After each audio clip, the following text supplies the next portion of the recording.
মাই lovely viewers, simple life vlogs আপনাদের স্বাগত। আমরা তো আলু অনেকভাবেই খেয়েছি, কখনো কি আলুর ডাল খেয়ে দেখেছেন?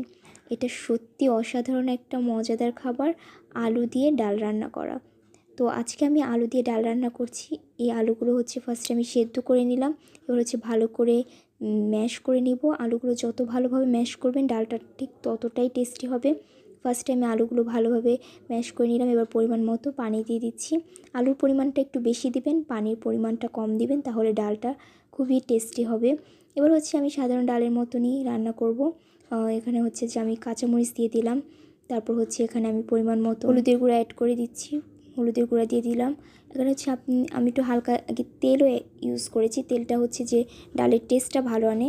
তারপর পরিমাণ মতো লবণ দিয়ে দিলাম। এগুলো সব একসাথে মিক্স করে ভালোভাবে ডালটা ভালোভাবে পেঁয়াজ কুচিগুলো তেলে ভেজে তারপর হচ্ছে যে ডালের মধ্যে দিয়ে দেবো। ডালটা সত্যি অসাধারণ ছিল, টেস্টও ভীষণ ভালো ছিল। আমার ডালটা সত্যি অনেক ভালো লেগেছে। আপনারা ট্রাই করে দেখেন, আলুর ডাল সত্যি এত পরিমাণে ভালো হতে পারে, আপনারা ট্রাই করলে